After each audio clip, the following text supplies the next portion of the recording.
आइए इस वीडियो में हम जानकारी लेने वाले हैं साइंस का एक बहुत ही इम्पोर्टेंट टॉपिक के बारे में। महत्वपूर्ण संबंधित प्रश्न जो कई एग्जामिनेशंस में वह पूछे जाते हैं। बहुत सारी ऐसी उपयोगी परीक्षाओं के लिए बहुत ही महत्वपूर्ण सवाल हैं साइंस के। आइए हम देखिए इस वीडियो में हम ये क्लियर कर लेंगे कि 8वीं और 9वीं या 10वीं के छात्र जो भी इस वर्ष तैयारी कर रहे हो अपने एग्जाम को लेकर या कॉम्पिटिटिव एग्जामिनेशंस में जो भी स्टूडेंट जो भी विद्यार्थी तैयारी कर रहे हैं उनके लिए ये वीडियो बहुत ही हेल्पफुल, बहुत ही लाभप्रद, बहुत ही यह लाभदायक साबित होने वाली है। तो चलिए आइए इस वीडियो में हम डिटेल से जानकारी लेते हैं इन प्रश्नों के बारे में। देखिए समझते हैं एक एक करके प्रश्नों को। प्रश्न है, पहला प्रश्न है कि कोशिका की खोज किसने किया था। कोशिका यानी कि सेल, इंग्लिश में इसे सेल कहा जाता है। कोशिका की खोज किसने किया था। यह बहुत ही मोस्ट इंपोर्टेंट यह क्वेश्चन है, बहुत बार यह पूछ भी चुका है यह कॉम्पिटिटिव एग्जाम में। देखिए कोशिका की खोज किसने किया था, तो वह किए थे रॉबर्ट हुक नामक व्यक्ति ने। रॉबर्ट हुक नामक व्यक्ति ने सन 1665 ईस्वी में कोशिका की खोज किया था। रॉबर्ट हुक 1665 ईस्वी में कोशिका की खोज किया था। नेक्स्ट प्रश्न को देखेंगे। नेक्स्ट प्रश्न है कोशिका के किस भाग में कोशिकांग पाए जाते हैं।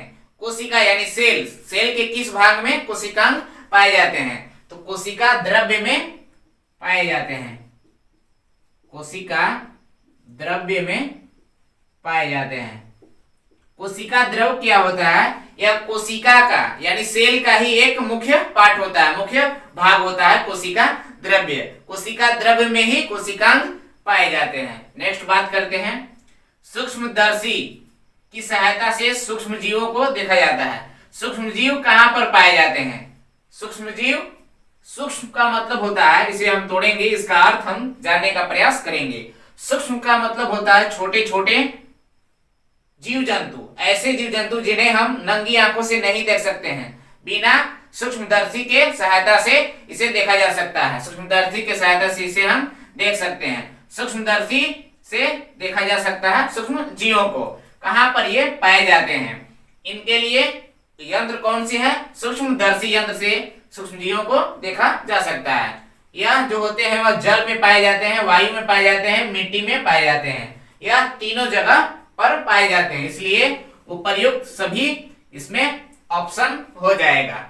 नेक्स्ट बात करते हैं प्रश्न का, यीस्ट का उत्पादन कहाँ होता है।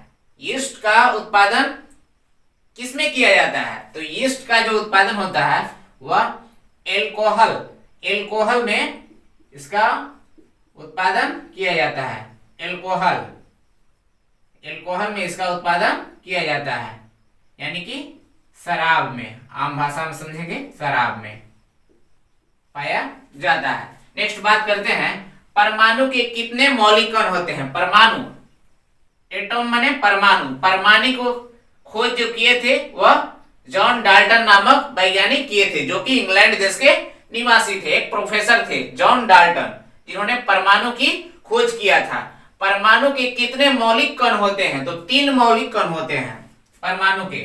इलेक्ट्रॉन, इलेक्ट्रॉन, प्रोटॉन और न्यूट्रॉन, ये 3 मुख्य रूप से ये 3 मौलिक कण परमाणु के होते हैं। नेक्स्ट बात करते हैं, इलेक्ट्रॉन के प्रवाह को दर को क्या कहते हैं। इलेक्ट्रॉन के प्रवाह को दर को क्या कहते हैं, क्या कहते हैं, तो विद्युत धारा, विद्युत धारा कहा जाता है, विद्युत धारा कहा जाता है। इलेक्ट्रॉन के प्रवाह को दर को कहा जाता है। नेक्स्ट बात करते हैं, मलेरिया परजीवी का कारक है। मलेरिया यह जो बीमारी है, यह एक बुखार होता है। मलेरिया किस चीज को काटने से होता है, कौन सा इसे इसका कारक होता है, तो यह होता है मादा एनोफिलीज मच्छर के काटने से। मादा एनोफिलीज, एनोफिलीज मच्छर के काटने से होता है, जो कि यह मादा मादा रहती है, नर के काटने से नहीं होता है, मादा मच्छर काटती है, एनोफिलीज नामक मादा मच्छर के काटने से मलेरिया वाहक रोग हो जाता है। नेक्स्ट बात करते हैं, यह जो क्वेश्चन है वह कई बार पूछ चुका है, कई बार एग्जाम में आया है। बल का अंतरराष्ट्रीय मात्रक क्या होता है?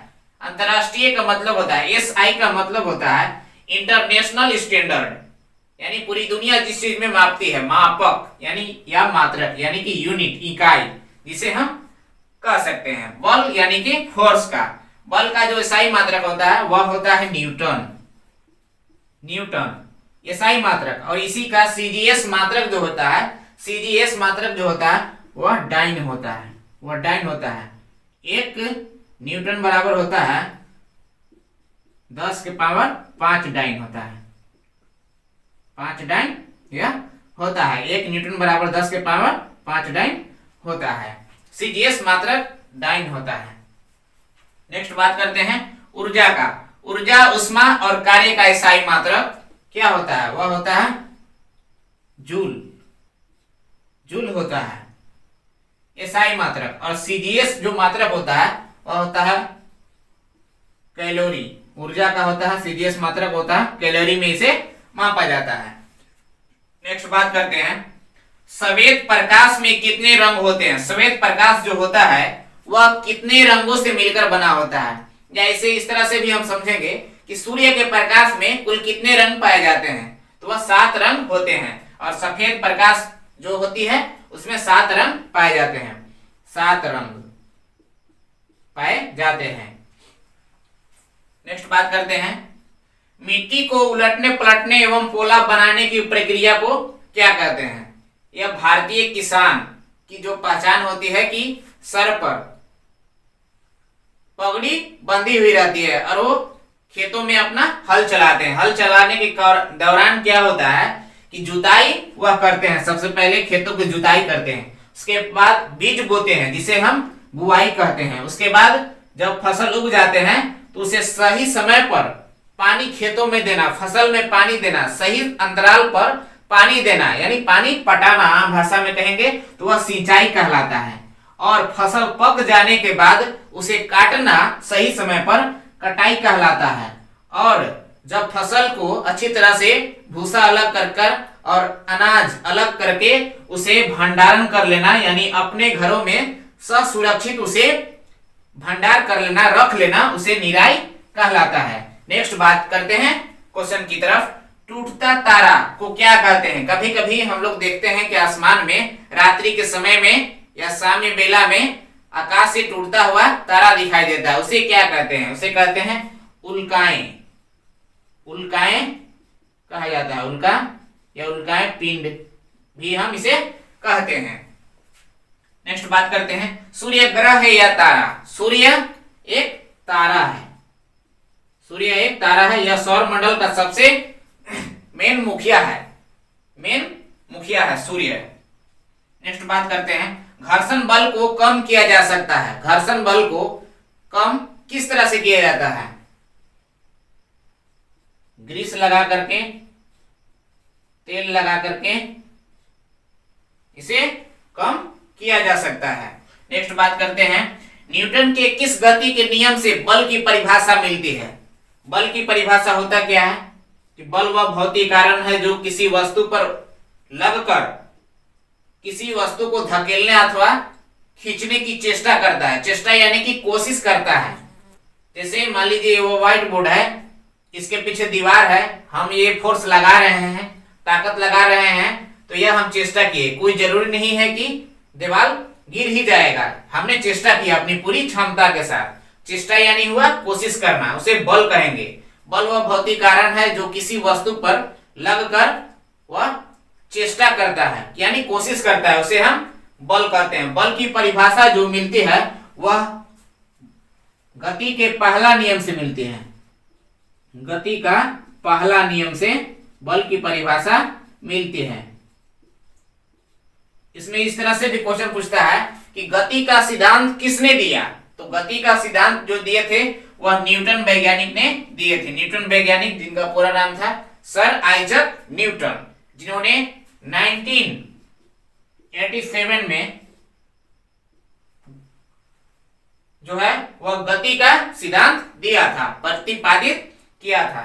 तो आज के इस वीडियो में हमने जाना बेहतरीन साइंस के कुछ ऐसे इंपोर्टेंट सवाल के बारे में जो 8वीं क्लास 9वीं और 10वीं के लिए बहुत ही हेल्पफुल साबित होगी और अदर कॉम्पिटिटिव एग्जामिनेशंस में जो भी स्टूडेंट तैयारी करने वाले हैं उनके लिए भी यह बहुत ही हेल्पफुल साबित होगी। तब तक के लिए मिलेंगे हम अपनी नेक्स्ट क्लास में।